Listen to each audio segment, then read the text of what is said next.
Good morning সবাইকে। এই যে সকাল সকাল কাজ শুরু।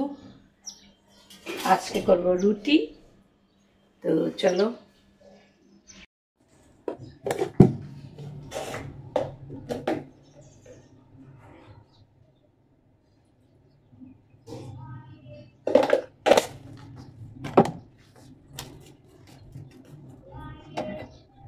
কি মশা হয়েছে গো ঘরে, বাথরুমে তো ভর্তি ভর্তি।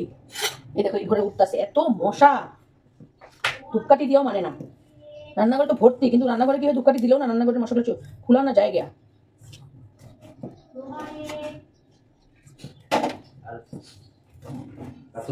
উপরে দিছে না, হ্যাঁ আমাদের ওই বাড়ির আসলে নিচে খুলে দিলে। আটা মাখা শেষ। এ হো গিয়া মেরা আটা মাখা। এখন ওয়েদারটা না রৌদ্র তোমার, না ভালো রৌদ্র দিলে কাপড়গুলাও শুকাইতে ভালো হয়। একটু তেল দিলাম লাস্টে। মেয়েটা নাই ঘরটা ফাঁকা ফাঁকা, যদিও স্কুলে থাকলে কি হয়, কিন্তু স্কুলে জানি, স্কুলে আমি তো ঘরেই নেই।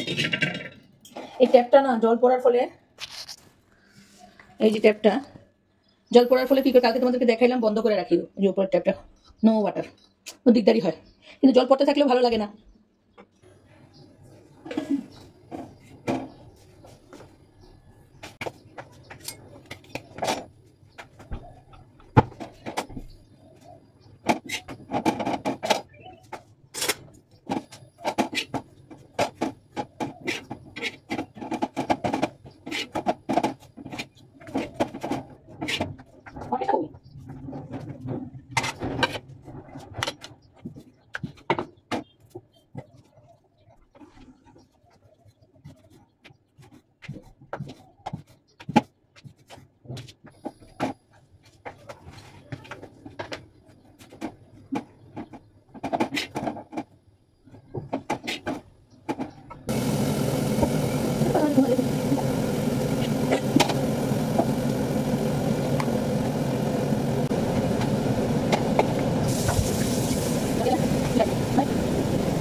তুমি খাইবা না, আমি খাই।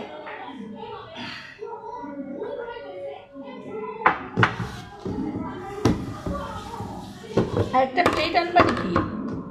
হ্যাঁ একটা দেবে, হ্যাঁ একটা নিয়ে এসো।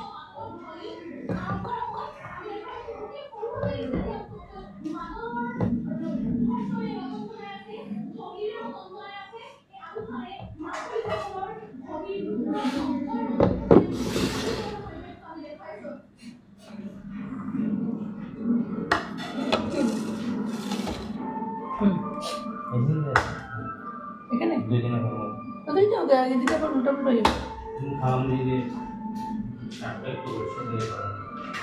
চা ঠান্ডা যাবো।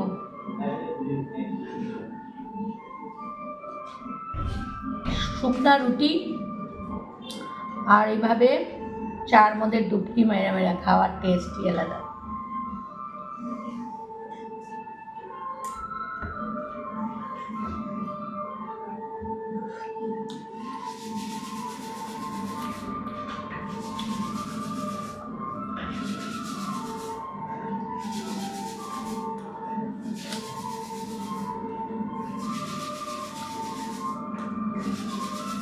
অ্যাকচুয়ালি কি,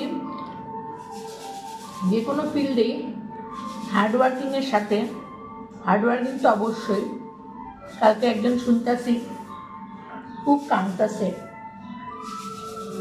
যে ভাগ্য না থাকলে হয় না, অনেক কষ্ট করার পরেও কি কি দেখাইতেছে।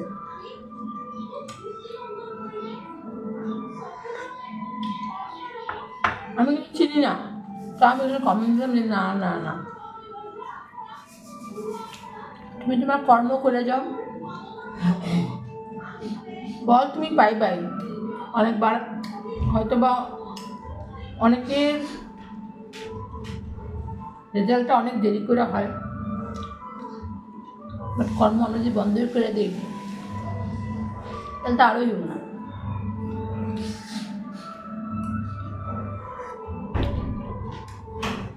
তাই না?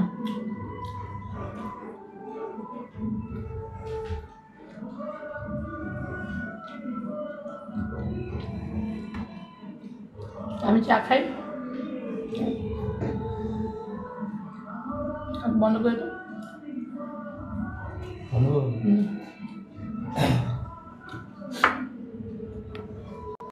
তো রেডি হয়ে গেলাম, দেখো একদম সিম্পল একটা ড্রেস পরে রেডি হয়ে গেলাম। এখন আমি যাবো মাল আনতে।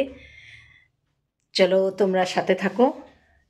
আমার এই রুমটাতে না একটু আলো পড়ে, কদিন পরে জানি না পড়বে কিনা। আর এই আমার মিডিলের রুমটাতে তো একদমই সূর্যের আলো পড়ে না। আবার ঠাকুরের যেটা রুম প্লাস আমার সব জিনিস থাকে, তো ওখানেও তোমার ভালোই রৌদ্র পড়ে। সানলাইটের খুব দরকার, তাই না? সানলাইট ছাড়া হয় না। চোখটা কেমন ফিকা ফিকা লাগছে, একটু কাজল লাগাই। লাগিয়ে নিলাম অল্প কাজল, এখন ঠিক লাগছে। চলো যাই। তো চলে গেলাম, ওর সাথে উঠে গেলাম স্কুটিতে। ও চালাচ্ছে, আমি যাচ্ছি। আর বিশ্বাস করো এত নয়েজ পলিউশন, তাই আমি এই সাউন্ডটাকে বন্ধ করে দিলাম। এত স্পিডে বাইকগুলো চলায়, মানে বাইক মানে যে কোনো ভেহিকেল আর কি।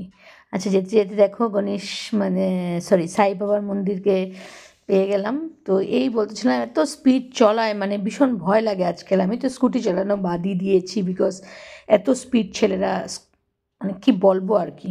আর এই দেখো গণেশগুড়ির গণেশ মন্দির, সবাই দর্শন করে নাও।